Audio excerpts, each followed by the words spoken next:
Hi guys, I made this video just in case I am not here today. I don't want you to miss out on any test review. I hope your micro exam went well yesterday and I look forward to hearing about it. So we're going to start with macro review today because your test is on Friday. And so just like we did last week, I want to start with essential graphs, and hopefully this is a little bit more familiar to you because it's what we've been working on. The PPC could come up in macro as well. Just remember that anything on the PPC is full employment and efficient. Anything inside is underemployment, and anything outside is unattainable. So the biggest thing that you're probably going to see is your ADAS model. So remember, it's always going to be price level and real GDP. You're going to have your aggregate demand downward sloping and your short run aggregate supply upward sloping. And then through the middle, your LRAS is going to be your full employment line. So if they want to see an ADAS model at full employment, you would just go demand, supply. In the middle, you would have your price level and YF. Remember, Y is employment, so YF would be full employment. When we look at output gaps, remember output gaps are opposite of what we think. So a negative output gap, your LRAS is going to be to the right of equilibrium. And in a positive output gap, your LRAS is going to be to the left of your equilibrium. So whatever the LRAS, it's going to be YF, but your equilibrium point on these graphs are going to be Y1 and price level 1. Remember, in the long run, it's going to self-adjust. If you're in a recession, you can either shift your AD to the left or your supply to the right. Either one gets you the same outcome, so that is fine there. With inflation, it will also self-adjust. Your AD is going to move to the right and your SRAS is going to move you to the left, which will bring you back to that full employment line. Some graphs that might come up, remember your reserve market is this funky looking graph. I know that was on an FRQ last year. When it comes to the money market, it's going to be your nominal interest rate up here and the quantity of money. So when it's looking at the money market, it's going to be money demand, money supply. So make sure when you are doing a money market graph, if they ask about that, you have to have money demand, money supply. You can't just have supply demand. And then remember, the money supply is vertical because it is set by the Fed. And where you cross the curves, it's going to be the equilibrium interest rate and the quantity of money supplied.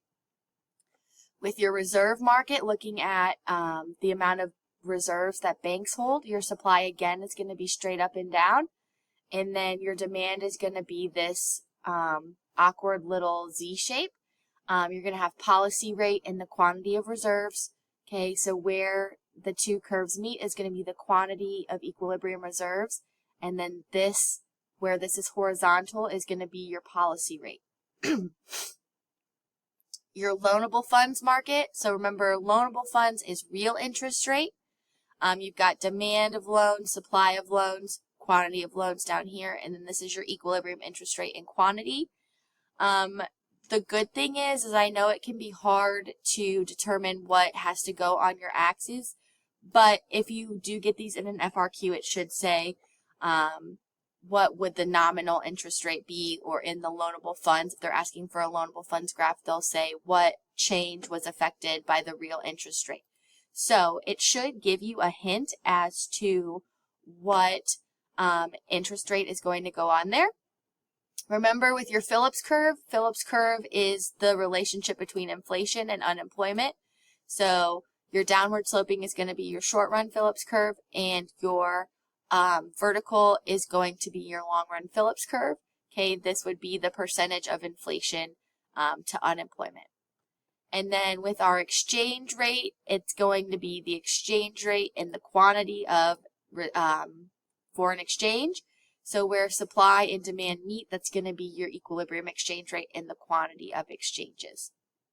So there is a chance you're going to see money market, reserve market, loanable funds, exchange market, but I can almost guarantee that they will ask you about the ADAS model because it is so all-encompassing of macro.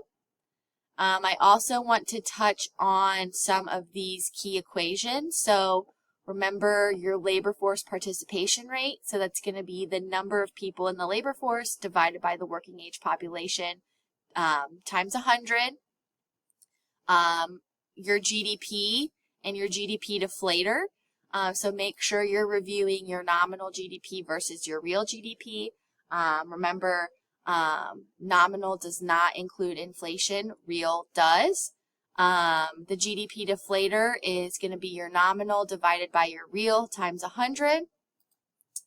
Your change in GDP, percent change, new minus old divided by old times 100, a simple percentage formula.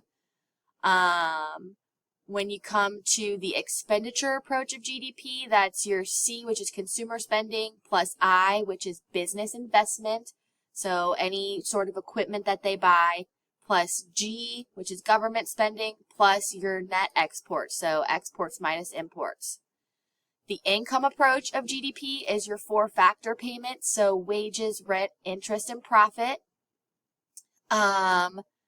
I know it's been a bit, but don't forget about your spending multipliers and your tax multiplier and your money multiplier. So MPS and MPC, marginal propensity to save, marginal propensity to consume. So to find the MPS, you have to take 1 minus the MPC, and that gives you your MPS. Your spending multiplier is 1 divided by the MPS. And there's a couple ways you can do your tax multiplier. MPC divided by MPS, which is probably going to be the easiest way to do it, or you can do it 1 over MPS minus 1.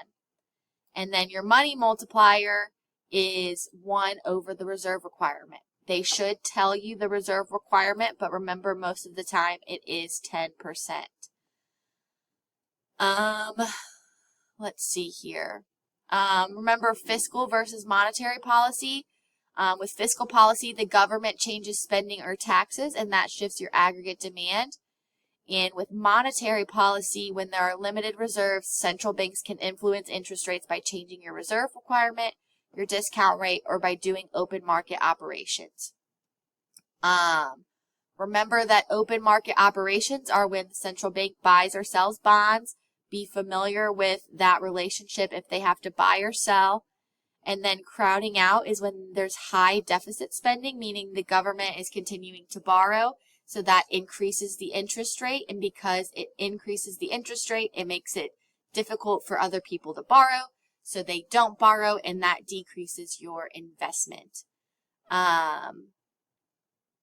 This just kind of goes over your different relationships. If human capital goes up, your economic growth is going to go up. If interest rates go up, investment's going to go down. So this is a really good worksheet to be familiar with. And we can talk more when I get back. Have a great day.